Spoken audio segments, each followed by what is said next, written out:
Hi guys, তো আজকে একটা কন্ডাক্টিং স্ফিয়ার এবং একটা ইনসুলেটিং স্ফিয়ারের ভেতরে এবং বাইরে ইলেকট্রিক ফিল্ড কি করে বার করতে হয় সেটা দেখব। কন্ডাক্টিং স্ফিয়ার অথবা ইনসুলেটিং স্ফিয়ারটা হলো হতে পারে বা সলিড হতে পারে। এটা হলো বা সলিড তার উপর ডিপেন্ড করে দ্য চার্জ ডিস্ট্রিবিউশনটাও একটু ডিফারেন্ট হবে। সেজন্য এখানে আমরা গসেস লটা ইউজ করব। গসেস ল তোরা অলরেডি টেক্সট বুকে হয়তো পড়ে পড়ে নিয়েছিস এর মধ্যেই। তো গসেস লটা ইউজ করে কি করে ইলেকট্রিক ফিল্ড এবং পোটেনশিয়াল বার করতে হয় সেটা আমরা দেখব। প্রথমেই আমরা হলোস্ফিয়ারটা কনসিডার করি। ঠিক আছে, কন্ডাক্টিং হলোস্ফিয়ার অথবা ইনসুলেটিং হলোস্ফিয়ার পার্থক্যটা কি? পার্থক্যটা এখানেই যে চার্জ ডিস্ট্রিবিউশনে। তুই যখনই কোনো একটা চার্জ কন্ডাক্টিং হলোস্ফিয়ারের উপর দিবি, চার্জটা কমপ্লিটলি তোর সারফেসের ওপর স্প্রেড আউট করে যাবে এবং একটা ইকুইলিব্রিয়াম পজিশন ফাইন্ড আউট করার চেষ্টা করবে, এবং সেই ইকুইলিব্রিয়াম পজিশনটাই হবে হচ্ছে তোর symmetric charge distribution around the sphere এবং always lying on the surface. যেহেতু তোর কন্ডাক্টিং সারফেসে চার্জের মোবিলিটি থাকবে, চার্জগুলো নিজেদেরকে রিপেল করবে এবং একটা ইকুইলিব্রিয়াম পজিশনে ফাইনালি যাওয়ার চেষ্টা করবে, এবং এই ফাইনাল পজিশনটাই হলো তোর চার্জের চার্জগুলোর কন্ডাক্টিং হলোস্ফিয়ারের সারফেসে পৌঁছে যাওয়া এবং সেখানেই স্টে করা। তো মেন পার্থক্যটা এখানেই, তুই যখন একটা চার্জ দিবি কন্ডাক্টিং সারফেসে, এটা তুই ধরেই নিতে পারিস যে চার্জটা স্প্রেড আউট করে যাবে ইমিডিয়েটলি এবং সারফেসে লাই করবে। ইন কন্ট্রাস্ট, তুই যখন চার্জটা ইনসুলেটিং স্ফিয়ারের ওপর দিবি, এটা ম্যান্ডেটরি নয় একদমই যে চার্জটা ইউনিফর্মলি ডিস্ট্রিবিউট করে যাবে। এক্ষেত্রে আমরা ধরে নিচ্ছি, here we consider the charge is being uniformly distributed over the surface, but this is not mandatory for the insulating sphere. Okay, তো এটাই হচ্ছে মেন পার্থক্য। কন্ডাক্টিং স্ফিয়ারের ক্ষেত্রে charge uniformly distributed always outer surface of the sphere, but in case of insulating sphere it is not always the case. For the sake of the problem or the simplicity, we consider the charge is spread out uniformly over the surface. এখন let's see how to find out the electric field inside of the cell, inside of the hollow sphere or the shell. তো Gauss's লটা যখনই তোরা use করবি, তোরা দেখতে পাবি যে ইলেকট্রিক ফিল্ডটা আমার জিরো হবে। কেন জিরো হবে? ধরে নে তুই একটা গসের সারফেস ড্র করেছিস inside of the sphere of radius R. So এই গসের সারফেসটা কোনো চার্জ এনক্লোজ করছে না। যে গসের সারফেসটা তুই ড্র করেছিস সেখানে এর ভেতরে কোনো চার্জ নেই, তার মানে কিউ ইনসাইড ইজ জিরো। কেননা Q outside is always on the surface, and hence the q inside of the sphere যেটা আমি এখানে ড্র করেছি সেখানে কিউ এনক্লোজটা জিরো। তুই কিউ এনক্লোজটা জিরো এখানে বসিয়ে দিবি, অবভিয়াসলি তো ইলেকট্রিক ফিল্ডটা আমাদের জিরো আসবে। তার মানে কন্ডাক্টিং এবং ইনসুলেটিং হলোস্ফিয়ারের ক্ষেত্রে electric field inside is zero. Then what is the case when you want to find out the electric field outside? বাইরে যখন ইলেকট্রিক ফিল্ডটা বার করতে চাইবি তখন কি হবে ব্যাপারটার সাথে তুই ডিল করবি। তো বাইরে যখন একটা ইলেকট্রিক ফিল্ড বার করতে চাইবি, তুই অবভিয়াসলি গসের সারফেসটাকে বাইরে ড্র করবি, একটা একটা বাইরে স্ফিয়ার ড্র করবি যার রেডিয়াস হচ্ছে তোর 8 থেকে বেশি। এ হচ্ছে তোর আমাদের যে স্ফিয়ারটা যেটা চার্জ ক্যারি করছে তার রেডিয়াস, এবং আর হচ্ছে আমাদের যে আমরা গসের সারফেসটা ড্র করেছি তার রেডিয়াস। তো এক্ষেত্রে এই গসের সারফেসটা যেটা ডটেড লাইনে দেখানো আছে সেটা কতটা চার্জ এনক্লোজ করছে, সেটা যতটা তুই চার্জ দিয়েছিস অ্যামাউন্ট অফ কিউ সেটাই এক্সিস্ট করছে। তো গসেস লতে তুই যখন Q in is equal to Q বসাবি এবং তুই ওভারঅল ইন্টিগ্রালটা ওভার দ্য সারফেস বসাবি ডিএস ইকুয়াল টু 4πr²। এখানে ইলেকট্রিক ফিল্ডটা কনস্ট্যান্ট, কেননা তোর সিমেট্রি অনুযায়ী এই পয়েন্টে এই পয়েন্টে এই পয়েন্টে এই পয়েন্টে এই পয়েন্টে এই পয়েন্টে সব জায়গাতেই তোর ইলেকট্রিক ফিল্ডটা কনস্ট্যান্ট। তো ইন্টিগ্রালের বাইরে অবভিয়াসলি চলে আসবে এবং সারফেসটা তোর ইলেকট্রিক ফিল্ডের সাথে অবভিয়াসলি তোর always in the same direction. তো এখানে তোর সারফেসটা ইন্টিগ্রালটা নিয়ে নিলে এটা তোর 4πr² দাঁড়িয়ে যাবে, তাই না? এই এই ই ডট প্রোডাক্টটা নিশ্চয়ই তোরা বুঝতে পারছিস। ই ডট ডিএস মানে কি? E ds cos theta, surface নর্মালটা সারফেস নর্মালটা, তুই যদি এখানে একটা সারফেসটা দেখিস, এই সারফেসের নর্মালটা হচ্ছে আউটওয়ার্ড এবং পজিটিভ চার্জ এখানে আছে, তার ইলেকট্রিক ফিল্ডটাও হচ্ছে টুয়ার্ডস আউটওয়ার্ড। সো সেক্ষেত্রে তোর ডট প্রোডাক্টটা কস থিটাটা হয়ে যাবে 1, কেননা হচ্ছে থিটা হচ্ছে 0, তার মানে হচ্ছে কস থিটাটা 1। এবং সেক্ষেত্রে ইটা হচ্ছে তোর ইলেকট্রিক ফিল্ডটা বাইরে নিয়ে নিবি ইন্টিগ্রালে, এবং ডিএস হচ্ছে 4πr², কেননা তোর সারফেসটা হচ্ছে 4πr², এবং সেখান থেকে বসিয়ে দিলে তুই ইলেকট্রিক ফিল্ডটা পেয়ে যাবি হচ্ছে Q/4πr², Q/4πε r², sorry. Similar ভাবে এখান থেকে তুই যখন পোটেনশিয়ালটা বার করবি, অবভিয়াসলি এটা তুই Q/4πε0r পাবি। Now this is the potential outside of the sphere, okay. এবং আর এর ভ্যালু যখন এ ইকুয়াল হবে, যখন আরটা কমতে কমতে এতে চলে আসবে, তখন সারফেসে তুই পোটেনশিয়ালটা পেয়ে যাবি, যেটা কিনা হচ্ছে Q/4πε0a একটা r=a। এবং ফাইনালি আমরা যেটা বলেছি, ভেতরে তো ইলেকট্রিক ফিল্ড অলওয়েজ জিরো, ভেতরে যদি ইলেকট্রিক ফিল্ড জিরো হয় তার মানে তার পোটেনশিয়ালটা আমাকে কনস্ট্যান্ট হতেই হবে, এবং সেই পোটেনশিয়ালটা ভেতরে পোটেনশিয়াল এবং সারফেসে পোটেনশিয়ালটা আমাকে ইকুয়াল হতে হবে। তার মানে কি, সারফেসে আমার যদি পোটেনশিয়ালটা যদি এ Q/4πε0 এ হয়, তার মানে ভেতরেও আমাকে পোটেনশিয়ালটা Q/4πε0 এ হতে হবে। সেক্ষেত্রেই তোর ভেতরের পোটেনশিয়াল এবং সারফেসের পোটেনশিয়ালটা সেম থাকবে, কনস্ট্যান্ট থাকবে, এবং তার ভ্যালু ইকুইভ্যালেন্ট হবে, তাই না? তো তোদেরকে এই প্রবলেমটাতে যেটা ম্যাক্সিমাম সময়তে কোশ্চেনে জিজ্ঞেস করতে পারে, যে গ্রাফটা ড্র করার জন্য ইলেকট্রিক ফিল্ড এবং পোটেনশিয়ালের ডিস্টেন্সের সাথে তোর ইলেকট্রিক ফিল্ডটা এবং পোটেনশিয়ালটা কীভাবে ভ্যারি করবে তার গ্রাফটা ড্র করার জন্য। সো এই ক্ষেত্রে ভেতরে ইলেকট্রিক ফিল্ড 0 এবং বাইরে এটা 1/r² হিসাবে ড্রপ করবে। এবং পোটেনশিয়ালের ক্ষেত্রে আমার ভেতরে আমার পোটেনশিয়ালটা কনস্ট্যান্ট, যার ভ্যালু কিনা হচ্ছে Q/4πε0a, এবং বাইরে এটা 1/r হিসেবে ফল করবে। তো এই দুটো গ্রাফ মাথাতে রাখবি, এটা খুব আসতে পারে কোশ্চেনের ক্ষেত্রে। নেক্সট আমরা যেটা দেখবো সেটা হচ্ছে কন্ডাক্টিং সলিড স্ফিয়ার। একটা সলিড স্ফিয়ারের ক্ষেত্রে কি হবে,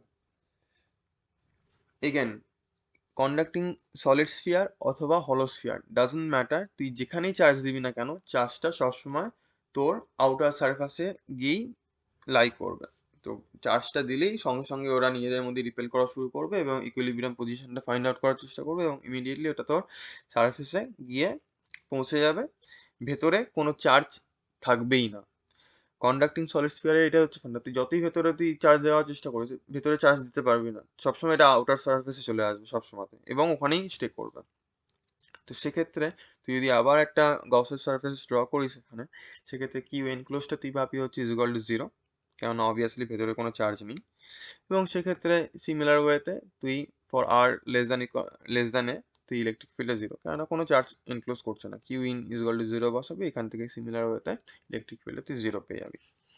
তার মানে কন্ডাক্টিং সলিড স্ফিয়ারের ক্ষেত্রে এবং কন্ডাক্টিং হলো স্ফিয়ারের ক্ষেত্রে দুটো ক্ষেত্রেই আমার ইলেকট্রিক ফিল্ডটা ভেতরে আমার 0।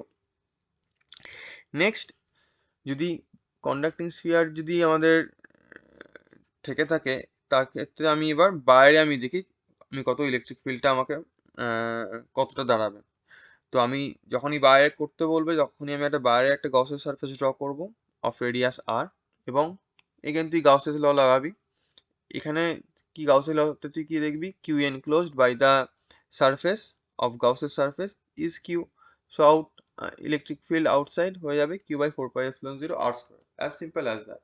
এই ক্ষেত্রে তুই জাস্ট সিম্পলি তোকে যে ইমাজিন করে নিতে হবে যে তোর কিউটা যেটা সারফেসে আছে, সেটা তুই কাইন্ড অফ সিমিলার টু, তুই যদি এটাকে কনসেন্ট্রেটেড ভাবিস সেন্টারে, তার ভ্যালু যা হবে এবং এটা সারফেসে spread out, uniformly spread out করে গেলেও তো ইলেকট্রিক ফিল্ডটা অ্যাট আ পয়েন্ট আর সেমই হবে, কোনো চেঞ্জ নেই।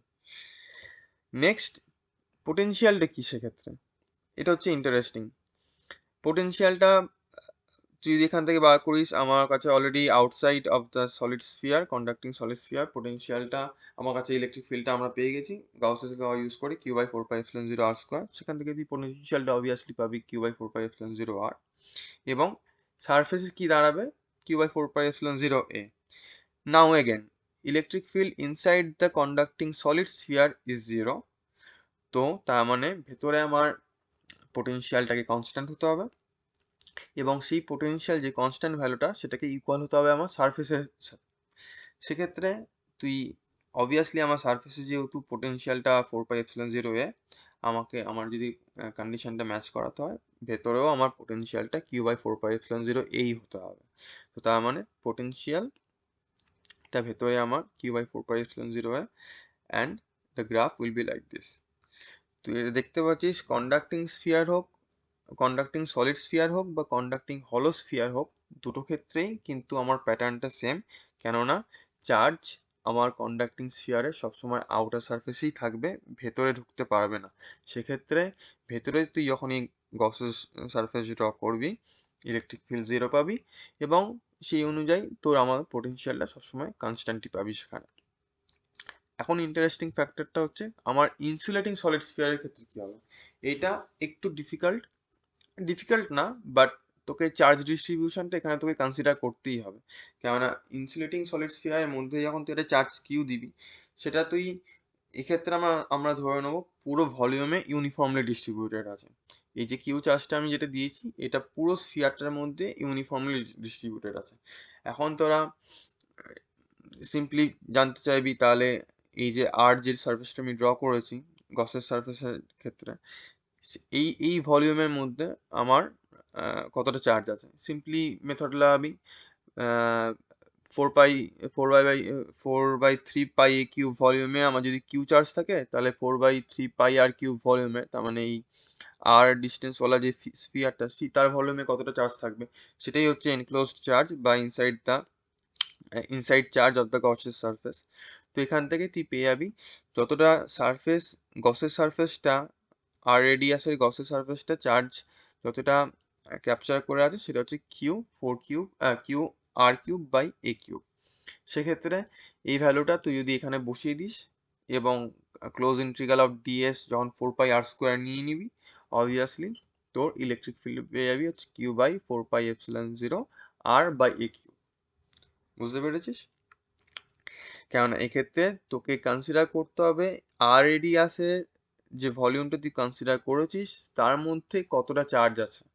সেই চার্জটা যেহেতু এটা ইনসুলেটিং মেটেরিয়াল, এক্ষেত্রে চার্জটা কিন্তু অবভিয়াসলি তোর অটোমেটিক্যালি সারফেসে চলে আসবে না, তুই যেখানে চার্জ দিবি সেখানেই থাকবে। এবং তোকে প্রবলেমের এখানে এখানে যে ব্যাপারটা আমরা কনসিডার করছি, সেখানে আমরা কনসিডার করছি যে চার্জ যে কিউটা দিয়েছিস সেটা ইউনিফর্মলি ডিস্ট্রিবিউটেড আছে ওভার দ্য ভলিউম। তার মানে এটা তো একটা ভলিউম ডেন্সিটি আছে চার্জের, তাই না? সেক্ষেত্রে এই এনক্লোজ সারফেসটাতে, সে এনক্লোজ সারফেসের মধ্যে কতটা চার্জ রয়েছে, যেটা কিনা Q4 × r³ বা a³ এই অ্যামাউন্ট অফ চার্জটা, সেটাই শুধুমাত্র ইলেকট্রিক ফিল্ড প্রডিউস করতে সাহায্য করবে, যেটা কিনা হচ্ছে Q4πε0 r/a³। সিম্পলি যেটা আসছে গসের সারফেস থেকে। এরপর এখানে পোটেনশিয়ালটা কত, পোটেনশিয়ালটা বার করা একদমই স্ট্রেট ফরওয়ার্ড নয়, তোকে ম্যাথামেটিক্যাল এক্সপ্রেশনে যেতেই হবে। ঠিক আছে, সেটা আমরা একদম লাস্ট স্লাইডে দেখবো ব্যাপারটা কি। বাট এই পোটেনশিয়ালটা বার করার জন্য তোকে জানতে হবে যে আউটার স্ফিয়ারটার যে বাইরে ফর আর গ্রেটার দেন, মানে এই রিজিয়ানে তোর ইলেকট্রিক ফিল্ডটা কত, কেননা সেটাও ভেতরে পোটেনশিয়ালটাকে ইম্প্যাক্ট করবে। তো সেটা জানার জন্য আমরা বাইরে দেখবো, বাইরের ইলেকট্রিক ফিল্ডটা কত সেটাকে একবার দেখে নিই তাড়াতাড়ি। তোর তার আগে ইনসুলেটিং স্ফিয়ারের ক্ষেত্রে সিমিলার ভাবেই তুই যেটা পাবি সেটা হচ্ছে তোর Q enclosed by the Gaussian surface that is for r greater than a, সেটা কিনা enclosed ভলিউমে চার্জ আছে হচ্ছে Q, কেননা এটা তো ইনসুলেটিং স্ফিয়ার এবং বাইরে তোর একটা গসের সারফেস ড্র করে নিয়েছিস যেটা কিনা আর, সেই আরটা পুরো চার্জটাই তোর ওই আর ভলিউমের মধ্যে আছে, তাই না? আর রেডিয়াসের স্ফিয়ারটার মধ্যে আছে। সেই জন্য এখান থেকে সিম্পলি গসেস লাগালে তুই পেয়ে যাবি Q/4πε0 r²। সিম্পল ভাবে যেটা ক্লোজ ইন্টিগ্রাল অফ ds হয়ে যাবে 4πr² এবং Q inside is equal two Q, যেটা কিনা তোর এখানে দেখতেই পাচ্ছিস। এক্ষেত্রে তোরা এটা নোটিস কর যে ইলেকট্রিক ফিল্ডটা ভেতরে হচ্ছে তোর লিনিয়ারলি আর এর সাথে বাড়ছে এবং বাইরে 1/r² এর সাথে ড্রপ করছে। এটা কিন্তু খুব ইম্পর্টেন্ট গ্রাফ, যেটা তোদের কোশ্চেনে আসতে পারে, এবং এটাকে তোরা মাথায় রাখবি। ইনসুলেটিং সলিড স্ফিয়ার যখন হবে সেক্ষেত্রে স্ফিয়ারের ভেতরে চার্জ ডেন্সিটিটা কতটা, স্ফিয়ারের ভেতরে চার্জ ডেন্সিটিটা তো ইলেকট্রিক ফিল্ড তার উপর ডিপেন্ড করবে এবং সেটা তোর রেডিয়াসের সাথে তোর প্রপোর্শনালি ভ্যারি করবে আস্তে আস্তে আস্তে। তো সারফেস থেকে আর পর্যন্ত যখন যাবি তো এটা লিনিয়ারলি ভ্যারি করবে এবং সারফেসের বাইরে মানে স্ফিয়ারটার বাইরে এটা 1/r² হিসেবে ড্রপ করবে। বাট এখানে আসল কোশ্চেন হচ্ছে অবভিয়াসলি তোর ভি আউটসাইডেও তুই পোটেনশিয়ালটা Q/4πε0r পেয়ে যাবি ফর আর গ্রেটার দেন। এটা খুবই সিম্পল এবং স্ট্রেট ফরওয়ার্ড, এটাকে নিয়ে অত মাথা ঘামানোর দরকার নেই। এখানে তুই একটা পয়েন্ট চার্জ রাখলে at r ডিস্টেন্সে ইলেকট্রিক ফিল্ড এবং পোটেনশিয়াল যত হয় এটার এক্সপ্রেশনও এক্স্যাক্টলি সেম। বাট কোশ্চেনটা হচ্ছে যখন ভেতরে পোটেনশিয়ালটা বার করার জন্য তোকে এই এক্সপ্রেশনটা কনসিডার করতে হবে। এখানে কি বলছে, তুই যখন ভেতরে তুই পোটেনশিয়ালটা বার করতে চাইবি তোকে তখন -∞ থেকে r ডিস্টেন্স পর্যন্ত তোকে দেখতে হবে। তো ইনফিনিটি থেকে সারফেস পর্যন্ত তোর ইলেকট্রিক ফিল্ডটা হচ্ছে ই আউট যেটা এখানে থাকবে এবং ভেতরে স্ফিয়ারের ভেতরে ইলেকট্রিক ফিল্ডটা হচ্ছে ডিফারেন্ট যেটা কিন্তু তো প্রপোর্শনালি আর এর সাথে ভ্যারি করে এ থেকে আর পর্যন্ত, মানে এই এ থেকে আর পর্যন্ত ইলেকট্রিক ফিল্ডটা তো প্রপোর্শনালি ভ্যারি করে আর এর সাথে এবং এই রিজিয়নে আউটার রিজিয়নে তোর ইলেকট্রিক ফিল্ডটা আর এর সাথে 1/r² হিসেবে ড্রপ করে, তাই না? যেটা আমি তোর আগে এই গ্রাফটাতে দেখালাম।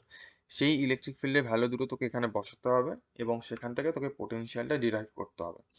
এই এক্সপ্রেশনটা অনেক সময়তেই তোর এক্সামিনেশনে তোর ডিরাইভ করতে দিতে পারে, এটা ভালো করে দেখে নিবি। তোর যদি মনে হয় যে পুরো ডেরিভেশনটা আমার করে দেখানো দরকার আছে তোদেরকে, তাহলে আমাকে জানা কমেন্টে, আমি তাহলে একটা পুরো ডেরিভেশনটা কীভাবে করতে হয় সেটা ডিটেলে করে দেখিয়ে দেবো। বাট আপাতত একটা কন্ডাক্টিং একটা ইনসুলেটিং স্ফিয়ারের ক্ষেত্রে চার্জ ডিস্ট্রিবিউশনটা কীভাবে ভ্যারি করে এবং চার্জ ডিস্ট্রিবিউশনের উপর ভ্যারি করে ইলেকট্রিক ফিল্ডে কীভাবে চেঞ্জ হয় সেটার একটা ক্লিয়ার পিকচার এই ভিডিওটাতে আমি তোকে দিয়ে দিলাম। স্লাইডগুলোকে 1/1 একটা একটা করে দেখতে থাক, তাহলে বুঝতে পারবি তোর ভেতরে এবং বাইরে ইলেকট্রিক ফিল্ড ডিস্টেন্সের সাথে কীভাবে ভ্যারি করে সেটা গাউসেস ল থেকে কীভাবে ইজিলি ফাইন্ড আউট করা যেতে পারে। ওকে, ভিডিওটা যদি ভালো লেগে থাকে তাহলে কমেন্ট করে জানা এরকম আরও কী কী কোশ্চেন বা কনসেপ্ট তোরা বুঝতে চাইবি এবং চ্যানেলটাকে সাবস্ক্রাইব করে না। নেক্সট ভিডিও খুব তাড়াতাড়ি আসছে।